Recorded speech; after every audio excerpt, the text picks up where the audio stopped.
공자는 중국 철학의 시발점이다. 지에 대한 사랑을 온몸으로 보여준 그의 가르침은 사람들에게 막대한 영향을 미쳤다. 이런 이유로 공산주의자들은 공자의 철학을 불법으로 규정했다.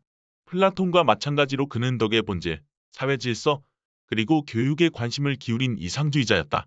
그는 그리스도가 태어나기 500년 전에 이미 대우받고자 하는 대로 행하라 하는 성서의 황금률을 다음과 같은 가르침을 통해 전파했다.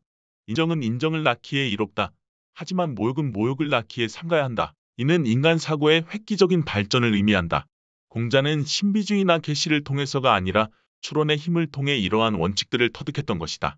공자는 인류의 역사에서 가장 확실한 도덕률을 확립한 철학자로 여겨진다. 한 제자가 삶의 지표로 삼을 만한 가르침을 청했을 때 공자는 이렇게 대답했다. 상호관계가 그에 해당되지 않겠느냐? 내게 닥치기를 원하지 않는 일은 남에게도 행하지 마라. 정말 멋진 가르침이 아닌가? 내가 대접받고 싶은 대로 다른 사람에게 행동하라고 가르친 예수의 교훈과 달리 공자의 이 가르침이 설교에서 개종시키려고 한 말이 아니기 때문이다. 다른 풍습과 전통을 존중하고 포용하라는 가르침이다. 개성의 충돌이나 문명의 충돌을 피할 수 있는 가장 확실한 방법이기도 하다. 그런데 이 가르침이 거의 평생 동안 조롱받고 무시당했던 사람의 입에서 나온 말이다. 혼돈의 시대에 몰락한 귀족 가문의 아들로 태어난 공자는 어린 나이에 고아가 되었다. 부모 가난해서 정식 교육조차 받지 못했다. 그러나 독학으로 중국의 고전들을 공부했고 특히 역경의 주석을 달기도 했다. 20대 초반의 공자는 지방 귀족의 아들들을 가르치는 가정교사가 되었다. 그의 총명함이 널리 알려지고 칭송받았지만 대나무처럼 곱고 정직한 까닭에 관직에 진출해서도 크게 출세하지 못했다. 그러나 공자는 관직의 서름을 태연히 견디어냈다. 실제로 이런 자세는 그의 철학에서 중심축이기도 했다.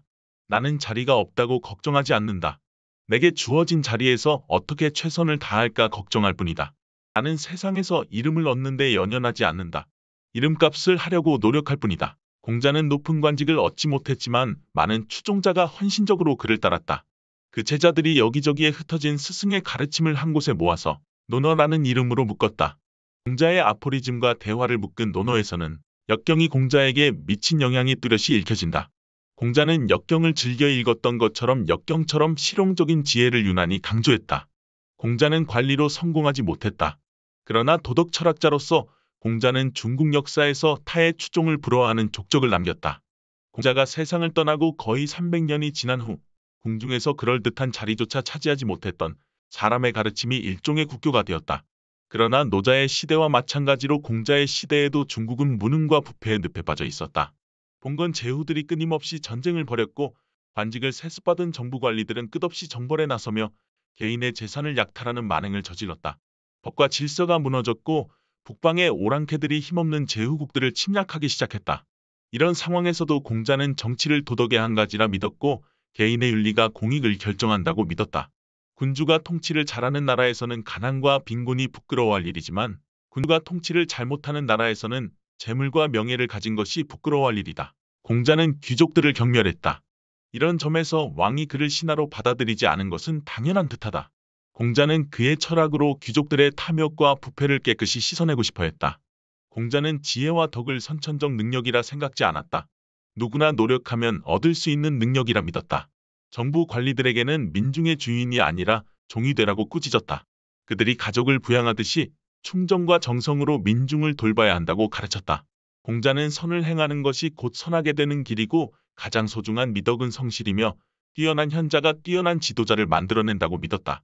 뛰어난 지도자는 말하기 전에 행동하고 그 후 행동의 결과에 따라서 말한다. 무녀의 사생아로 추정되는 공자는 예수, 소크라테스, 부처, 마호메트와 마찬가지로 아무런 저작도 남기지 않았다. 편안한 나날을 보낸 것은 55세에 14년간의 망명 생활을 보내고 만년에 5년밖에 되지 않으며 모든 가르침은 논어 속에 모든 것이 전해지고 있다. 힘든 삶이었고 위대한 철학적 성인의 반열에 오르게 된 것도 그의 사후의 일이다. 유교주의가 강조되고 경전의 지위를 차지한 것은 송나라 때이다. 50대에 접어들었을 때 공자는 고향을 떠나 그의 이상을 실현시켜줄 지도자를 찾아 중국을 헤매면서 10년을 보냈다. 그는 여러 나라를 떠돌아 다녔지만 그런 지도자를 찾아낼 수 없었다. 중국이 공자의 가르침을 실천하기 시작한 때는 공자가 세상을 떠나고 300년이 지난 후였다. 위대한 철학적 성인의 반열에 오르게 된 것은 그의 사후의 일이다. 많은 좌절과 실망을 겪었지만 공자는 자신의 가르침을 그대로 실천하며 살았다. 그가 마지막 순간까지 고집을 꺾지 않고 살았다는 증거는 그의 아포리즘 중 하나에서도 찾아진다.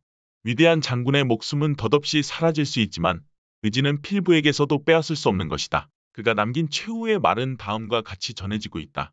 지팡이의 몸을 의지한 80세의 공자는 노래했다. 지는 꽃잎처럼 현자는 그렇게 가는구나.